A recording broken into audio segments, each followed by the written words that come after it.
फातिमा, आपका टॉपिक कौन सा है? मेरे मेरा हाइपोथायरायडिज्म। हाइपोथायरायडिज्म। ठीक है। बिस्मिल्लाहिर्रहमानिर्रहीम। अस्सलाम वालेकुम to all respected organisers, doctor Mohammad Akram, chairman department of eastern medicine. I am Hajar Shabir, today the host. First, I would like to thank Dr. Muhammad Akram, HOD Department of Eastern Medicine and Surgery, for organizing this webinar, and also I thankful for all the participants and all the speakers. In the name of Allah, I would like to invite Fatma for sharing some knowledge about hypothyroidism. Please, Fatma. Bismillahirrahmanirrahim. Assalamu alaikum. My name is Fatma Shabir. I am a nutritionist from University of Agriculture, Faisalabad. Thank you so much, Dr. Akram, for organizing this webinar on daily basis from Government College, University, Faisalabad. तो basically आज sir मेरी आवाज ठीक आ रही है? Hello जी, ठीक है। Basically मेरा आज का जो टॉपिक है वो मैं आपको गाइड करूंगी हाइपोथायराइडिज्म के बारे में।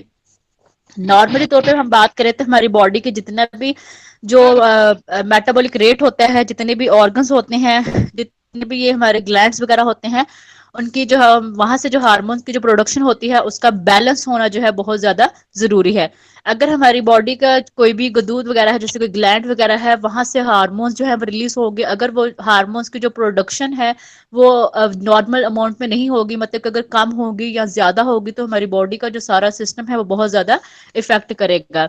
जैसे कि अगर हम बात करें तो जितने भी ये हमारी बॉडी के जो ग्लैंड्स होते हैं, डिफरेंट ग्लैंड होते हैं, जो मतलब कि जो वहां से जो सिक्रीशन वगैरह होती है, जो रतूबत वगैरह जो रिलीज होती है, उसका बड़ा इंपॉर्टेंट रोल होता है हमारी बॉडी में डिफरेंट फंक्शंस को परफॉर्म करने के लिए। लाइक जैसे हम बात करें तो जैसे हमारे हार्ट के प्रॉपर फंक्शनिंग के लिए हमारा जो मेटाबॉलिज्म रेट होता है, मतलब कि जो हमारा जो फूड वगैरह का जो डाइजेशन वगैरह होती है, हमारे सांस वगैरह में इन हार्मोन्स वगैरह का बड़ा इंपॉर्टेंट रोल होता है।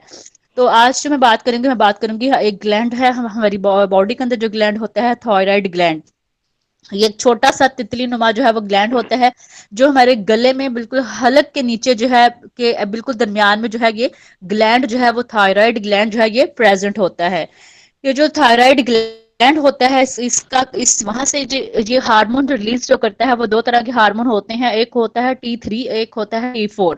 जो T4 हार्मोन होता है उसको कहा जाता है थायरोक्सिन, और जो T3 हार्मोन वहां से रिलीज होता है ग्लैंड से उसको कहा जाता है ट्राई आयोडो थायरोनिन कहा जाता है। ये जो हार्मोन जो है इसका बड़ा रोल होता है। जो T3 होता है और T4 हमारे दिल की धड़कन में, हमारे वजन में को मतलब कि नॉर्मल अमाउंट में, नॉर्मल आइडियल वेट में लाने में, इस तरह हमारे जो है मसल्स की जो स्ट्रेंथ वगैरह में, इस तरह हमारे सांस में, हमारे बॉडी का जो टेम्परेचर होता है, जो जिस्मानी दर्जा हरारत वगैरह होता है, इसके अलावा हमारी ब्लड में ये जो फैट वगैरह की जो जो अमाउंट होती है, मतलब कि हमारे खून में जो चर्बी वगैरह की मकदार वगैरह में, इस सब में ये जो T3 4 और T4 हार्मोन होता है इसका बड़ा रोल होता है। अब यहाँ पे आता है कि अगर T3 या T4 हार्मोन जो है वो अगर कम प्रोड्यूस होगा तो बॉडी में तब भी बहुत ज्यादा फंक्शन जो है वो नॉर्मल हो जाएंगे। अगर इसकी प्रोडक्शन जो है वो ज्यादा होगी तो तुम्हारी बॉडी का तब भी जो है वो सिस्टम जो है वो इफेक्ट होगा।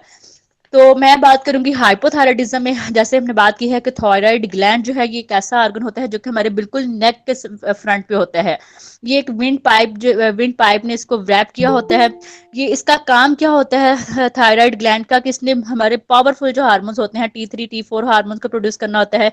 इसका बड़ा इंपॉर्टेंट रोल होता है। जैसे हम बात करें हमारे डाइजेस्टिव सिस्टम वगैरह को भी कंट्रोल करने में इस हार्मोन का बड़ा इंपॉर्टेंट रोल होता है। अब हाइपो का मतलब क्या होता है कि जब T3 और T4 हार्मोन जो है वो नॉर्मल अमाउंट में प्रोड्यूस नहीं हो रहे, मतलब कि जितनी हमारी बॉडी को इनकी रिक्वायरमेंट होती है उस जो है वो ये कम प्रोड्यूस्ड हो रहे हैं, मतलब कि नॉर्मल अमाउंट में प्रोड्यूस नहीं हो रहे। जब हमारी बॉडी के अंदर T3 T4 हार्मोन का लेवल जो है वो कम होता है तो हमारी बॉडी में क्या होता है, बॉडी बहुत ज्यादा फटीक हो जाती है, टायर्ड हो जाती है।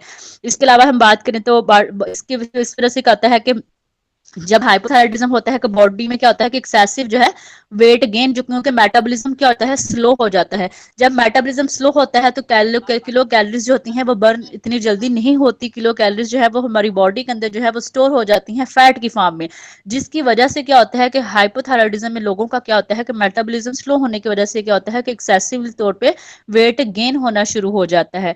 इसके अलावा हम बात करें तो हाइपोथायराइडिज्म में क्या आता है कि लोगों को क्या होता है बहुत ज्यादा जरूरत से ज्यादा क्या आती है, ठंड लगती है। इसके अलावा हम बात करें तो जैसे हम बात करें कि जितने भी विटामिन ये सॉरी जितने भी ये हार्मोन्स होते हैं इनका बड़ा रोल होता है हमारे ये हेयर वगैरह की ग्रोथ वगैरह की फॉर्मेशन में। तो हाइपोथायराइडिज्म की वजह क्या होता है कि बॉडी के क्या कहता है कि हमारे जो हेयर फॉल जो होना स्टार्ट हो जाता है, जिसकी वजह से क्या होता है इन हार्मोन्स की कम होने की वजह से हमारे काफी सारे विटामिन जो होते हैं उनकी प्रॉपर एब्जॉर्प्शन वगैरह नहीं होती। जैसे हम बात करें तो हाइपोथायराइडिज्म की वजह से क्या होता है कि T3 T4 हार्मोन का बड़ा रोल होता है हमारे ये विटामिन ए की एब्जॉर्प्शन में। जैसे हम बात करें तो थायरॉक्सिन का बड़ा इंपॉर्टेंट रोल होता है, तो जब ये हार्मोन रिलीज नहीं होगा तो विटामिन ए वगैरह की एब्जॉर्प्शन नहीं होगी। इसी तरह हम बात करें तो विटामिन डी जो होता है, विटामिन जो बी होता है उनकी एब्जॉर्प्शन को ये इफेक्ट करता है, जिसकी वजह से हम बात करें तो जो विटामिन बी वगैरह होते हैं, डी होता है, इनका हमारे जो हेयर वगैरह में बड़ा रोल होता है। तो इस हार्मोन की डेफिशिएंसी की वजह से जो है एक्सेसिव जो है वो हेयर फॉल होना शुरू हो जाता है। इस तरह हम बात करें तो इस हार्मोन T3 T4 हार्मोन के लेवल का कम होने की वजह से क्या होता है कि हमारे जो मतलब कि जो सेल की जिन सेल की जो है वो रैपिड डिवीजन होती है, जैसे हम बात करें हमारे स्किन सेल्स होते हैं, जैसे हम बात करें हमारे हेयर फॉलिकल्स वगैरह है जो जिनके अंदर जो है वो थायराइड हार्मोन जो है इन्वॉल्व होता है। तो ये जो स्किन सेल्स वगैरह जो होते हैं इन पे बड़ा इन हार्मोन के कम होने की वजह से इन पे बड़ा इफेक्ट होता है।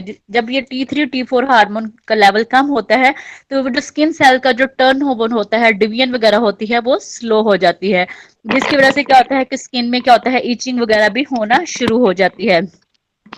इस तरह अगर हम बात करें तो यहाँ पे कहता है कि जो स्किन के जो डेड लेयर होती है उसको रिमूव करने में भी बहुत ज्यादा टाइम लगता है अगर ये हार्मोन्स वगैरह का लेवल हमारी बॉडी के अंदर क्या होगा, कम होगा। इस तरह क्या होता है कि ये जितनी भी हार्मोन्स होते हैं इनका बड़ा इफेक्ट होता है हमारे ऑब्वियसली बॉडी के अंदर। एक हार्मोन का अगर लेवल ज्यादा होगा तो बाकी हार्मोन्स के लेवल क्या हो जाएंगे, कम हो गए, या अगर एक का कम है तो बाकी अगर एक ज्यादा है तो दूसरे कम होंगे। मतलब कि नॉर्मल बैलेंस होना बहुत ज्यादा जरूरी है। अगर हमारा ये जो थायराइड हार्मोन का लेवल जैसे कम हो रहा है तो हमारे बाकी जो रिप्रोडक्टिव हार्मोन्स होते हैं जैसे प्रोजेस्टेरॉन है, एस्ट्रोजन वगैरह के हार्मोन पे भी इफेक्ट होगा। तो इस वजह से क्या होता है कि इस वजह से जो मेंस्ट्रुअल इरेगुलरिटी भी होती है, हमारा जो रिप्रोडक्टिव सिस्टम हार्मोन्स वगैरह होते हैं उस पे भी हाइपोथायराइडिज्म की वजह से उन हार्मोन्स पे भी बहुत ज्यादा इफेक्ट जो है वो होता है। इसके अलावा अगर हम बात करें तो इसके सिम्टम्स में क्या होता है कि जैसे हमने बात की है कि जो बॉडी का जो बेसल मेटाबॉलिक रेट होता है वो 35 से 45% क्या हो जाता है, स्लो हो जाता है। इसकी वजह से क्या होता है, इस T3 T4 हार्मोन के कम होने की वजह से क्या होता है कि जो बॉडी के अंदर जो नाइट्रोजन सिंथेसिस वगैरह होती है वो कम हो जाती है। इसके अलावा जो ग्लूकोज की अब्जॉर्प्शन जो है वो कम हो जाती है। जब इसकी वजह से क्या होता है कि जैसे हम बात करें तो जब T3 T4 हार्मोन का लेवल कम होता है तो हमारे जो LDL जो होता है, लो डेंसिटी लिपोप्रोटीन, जो है वो ज्यादा होने की वजह से क्या होता है कि T3 के रिसेप्टर जो है वो सप्रेस हो जाते हैं। तो जब LDL ज्यादा होगा तो पेशेंट के अंदर क्या हो जाएगा, अब जो क्या है फैट जो है वो इकट्ठी होना शुरू हो जाती है। जिस जब LDL लो डेंसिटी लिपोप्रोटीन ये बेसिकली है क्या है कि बैड कोलेस्ट्रॉल है जो कि हमारी खून की नालियों के अंदर जमना शुरू हो जाता है। तो हाइपोथायराइडिज्म के लोगों को जो है वो आर्थीरोस्क्लेरोसिस भी हो सकता है, मतलब कि वो दिल की बीमारियों का भी शिकार हो सकते हैं। इस तरह हम बात करें तो हाइपोथायराइडिज्म में और भी काफी सारे सिम्टम्स आ जाते हैं। इसमें लोगों का क्या होता है कि जो आईब्रो होते हैं वो थिन होना स्टार्ट हो जाते हैं।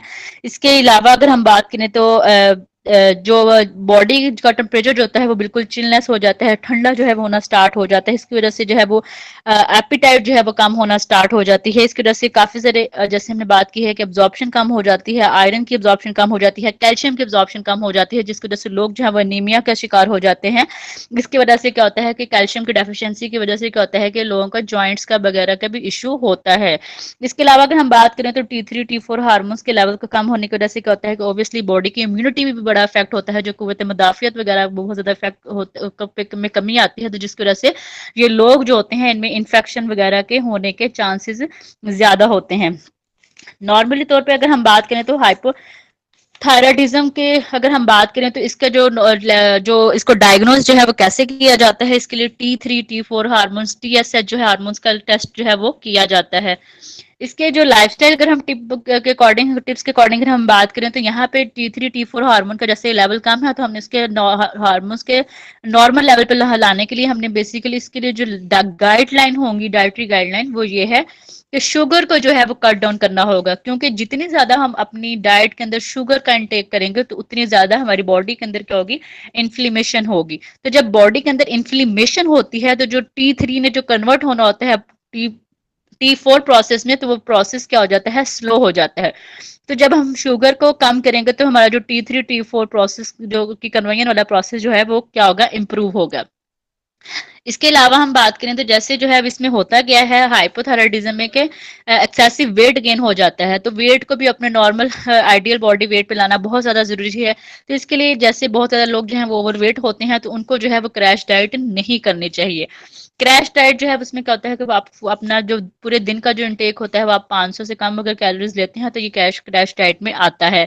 तो बेस्ट ये है कि वेट जो कम किया जाए उसको नॉर्मल आइडियल जो है उसके वे के साथ जो है वो कम किया जाए। एक वीक में जो है वो 2 पाउंड जो है वो वजन कम किया जाए, तो ये आइडियल जो है वो वेट लॉस होता है।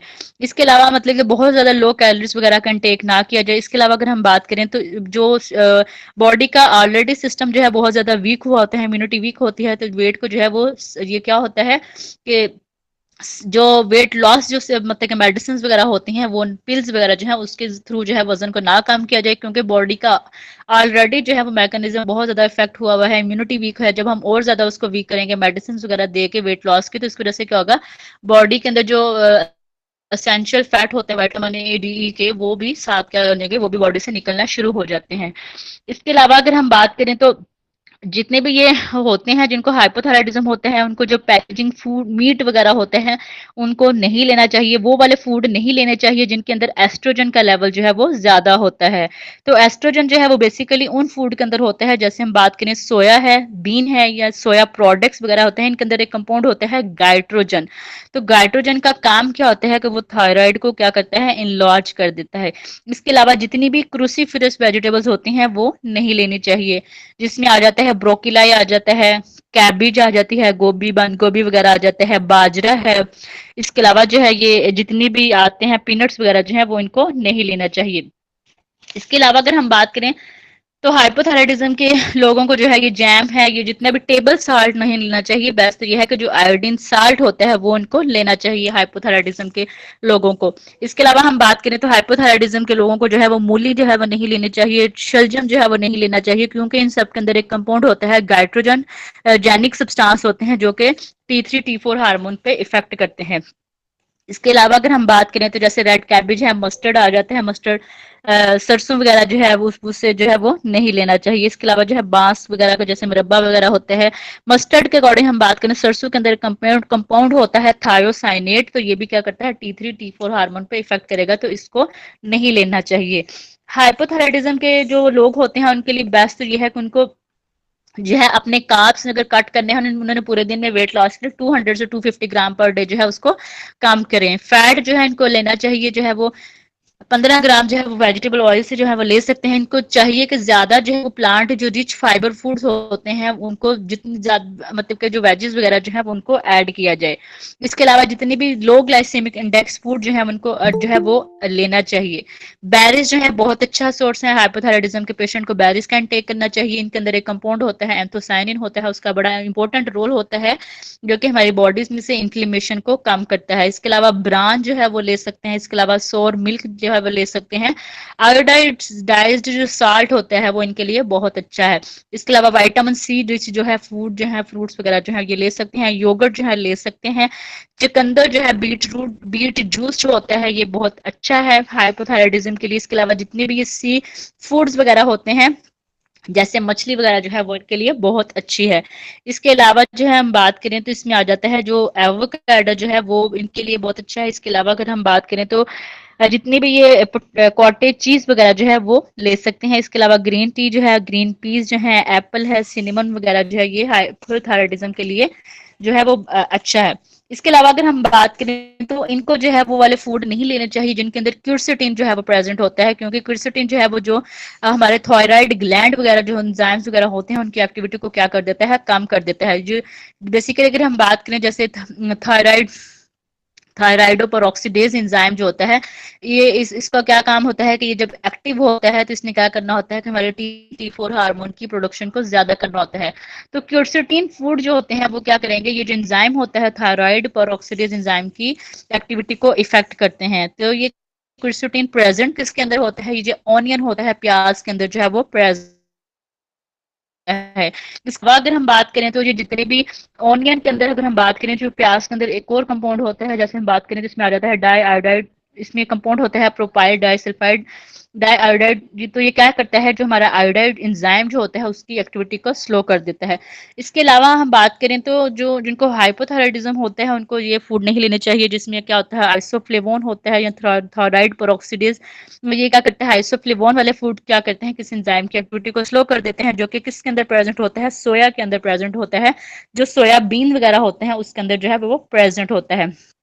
इसके अलावा अगर हम बात करें तो बेस्ट जो सोर्स हैं इनके लिए हाइपोथायराइडिज्म वगैरह के लिए, उनके लिए जो होते हैं वो सी जितने भी फूड्स होते हैं लाइक मछली वगैरह जो है, अंडा वगैरह जो है, ये इनके लिए बेस्ट सोर्स है। डेयरी वगैरह जो है बेस्ट सोर्स है। वॉलनट जो है वो इनके लिए बहुत अच्छे हैं। इसके अलावा जितना उनकी गट की, जैसे हमने बात की है कि इसमें मेटाबॉलिज्म जो है वो स्लो हो जाता है, तो मेटाबॉलिज्म को बेटर करने के लिए प्रोबायोटिक्स जो है इनको अपनी डाइट के अंदर जो है वो ऐड करने चाहिए। तो प्रोबायोटिक्स का बेस्ट सोर्स जो है वो हमारे पास दही आ जाता है, जो कि हमारे गट की, हमारे जो डाइजेस्टिव सिस्टम की बेटर करता है। इसके अलावा अगर हम बात करें तो जिनको हाइपोथायराइडिज्म होता है उनको सबसे पहले ये है कि वो बनाना ले सकते हैं, पाइनएप्पल ले सकते हैं, पोमेग्रेनेट अनार जो है वो ले सकते हैं। जैसे मैंने बात की है कि इसमें होता क्या है कि जब एक हार्मोन का लेवल जो है इम्बैलेंस होता है तो वो बाकी हमारे काफी सारे विटामिन मिनरल्स के एब्जॉर्प्शन को भी इफेक्ट करते हैं। जैसे इसमें हमने बात की थी कि आयरन को भी एब्जॉर्प्शन इफेक्ट होती है, कैल्शियम की एब्जॉर्प्शन होती है, तो इसके लिए हमें आयरन रिच फूड जो है वो इनका इनटेक करवाना चाहिए। जैसे हम बात करें तो इसमें अनार आ जाता है, गाजर आ जाता है, चुकंदर आ जाता है, जो कि आयरन का रिच सोर्स है।